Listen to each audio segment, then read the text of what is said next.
developed world. Now I have to rush a little bit. In Asia, we have some factors that are favorable. We have urbanization. Urbanization means when people move from the countryside to the cities. In China, only 29% of the people lived in the cities in 1996. Now it's 44%. So a lot of people move every year to the cities. In fact, it's the biggest migration in the history of mankind. 20 million Chinese move from the countryside to the cities every year. And in India, we have an urbanization of just 30% here. 700 million Indians, they live in the countryside. So they will also move to the cities over time. And that will, of course, support some economic growth in Asia. I'm not talking here about stock market performance. I'm just saying that there is growth in Asia. And as people become richer, obviously, they consume more. And they buy also more goods and services and commodities. And so that essentially boosts the demand for commodities and also the prices. And in the case of China, I'd just like to point out that the demand will not disappear overnight for the simple reason that they have very little copper, they have very little iron ore, and they have very little oil. And so the Chinese demand, essentially, especially because some industries are expanding very rapidly. And I have to again say, we live in unusual times because never before have the economic geographies changed as quickly as now. As an example, you can see here the share of Chinese steel production as a percent of world steel production. It was 10% in 1990, it's now 44%. In 20 years. Aluminum was 10% here in year 2000, it's now 35%. In 10 years, you go from 10% of world's production to over 35%. This never happened before in economic history. And that has, of course, huge implications on the demand for certain goods and services, commodities, and also, of course, precious metals. Now, the Chinese, they have one advantage. This is the low leverage. You can see here as a percent of the economy, credit is 100%. The world champion is Britain at over 500%. The US is also, if you include social security liabilities, also over 600%. So basically, the Chinese economy, and by the way, also emerging economies in general, if you go to Russia, there's hardly any mortgage market. You go to Turkey, until 2 years, there wasn't a mortgage market. In Vietnam, where only 8% of the people have a bank account, there's no mortgage market. People pay cash in Vietnam when they buy a house, normally in gold coins. And so that allows, when financial institutions come up, for borrowings to go up in emerging economies. That stimulates then economic growth and leads to also higher incomes. Now, I showed this before. Basically, in China, we have a very low per capita consumption of oil and other commodities. This is India. If you compare it to, say, South Korea, Japan, the US, the oil demand in the US is more than 10 times higher on a per capita basis. In Japan and South Korea, it's also about 8 times higher. So in time, this oil demand in China and also the demand for copper and for other commodities will obviously go up very substantially, and that will lead to, as I said, rising demand in India and China, and in my opinion, higher prices. Now, some people will say, well, oil at $75 is expensive, but I can turn around and say, no, it's not expensive.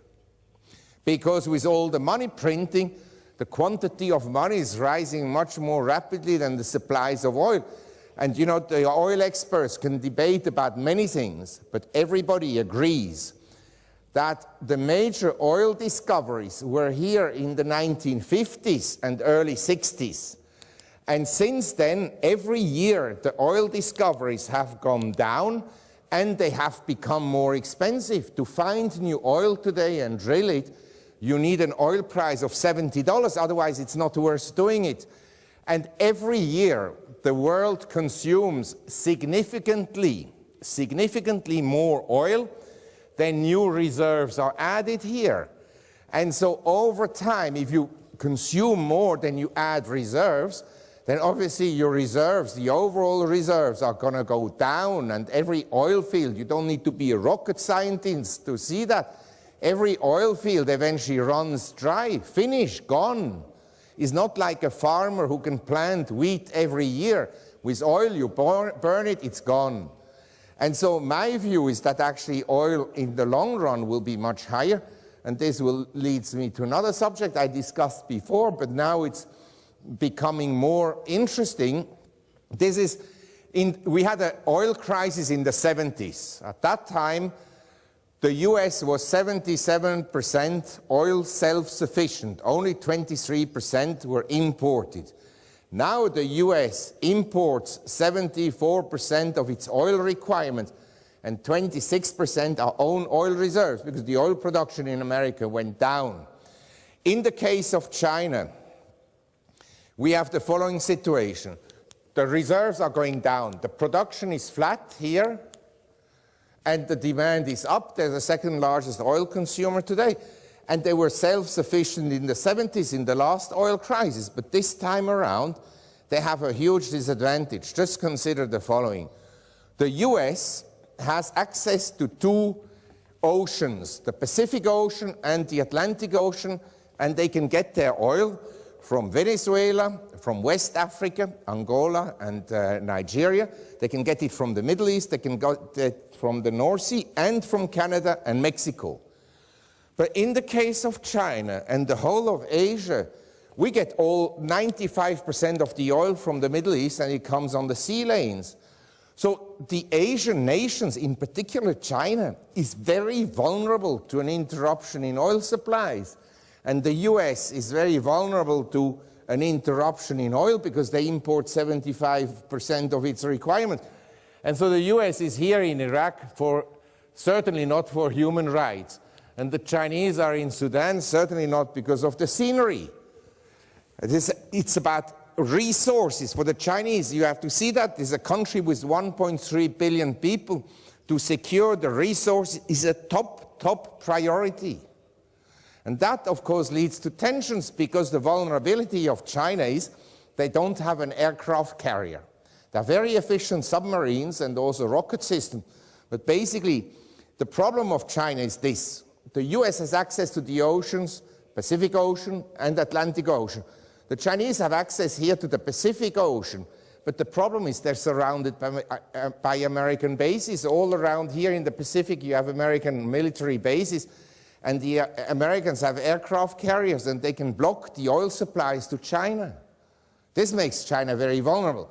So the Chinese are building a pipeline here through Burma to the Andaman Sea, and they're building a pipeline, they have built a pipeline to Kazakhstan, but would like to extend it essentially over time to Iran. And you have to see, the Americans, they have now bases in Central Asia. Neither the Chinese nor the Americans have any interest in, neither the Russians nor the Chinese have any interest in a permanent American basis in Central Asia. Because for the Russians, it essentially encircles them all around, and for the Chinese also. And so I think the tensions will escalate over time. And the Chinese, they don't want the Taliban victory, but they could make a deal with the Taliban and say, listen, you leave our Muslim population in China alone, and we'll give you weapons. And they don't want the Taliban to win. But they certainly don't want the Americans to have bases there forever. And so I think this will be a huge problem going forward. And then there's another point I'd like to make. Recently, several studies have been published by well-known economists. And all these studies have essentially pointed out that stimulus packages by the government, in other words, government spending, has a multiplier of less than 1. So if the government spends $100 billion, it doesn't stimulate the economy by $100 billion, but by less. With the exception of one, if you have high unemployment and you have military spending of $100 billion increase, then obviously it stimulates the economy. And so my view is that the monetary policies and fiscal policies of the US will lead to nowhere, that they'll have more stimulus and eventually down the road more problems, and at the end, in order to distract the attention of the people, the government will go to war somewhere. They are already at war.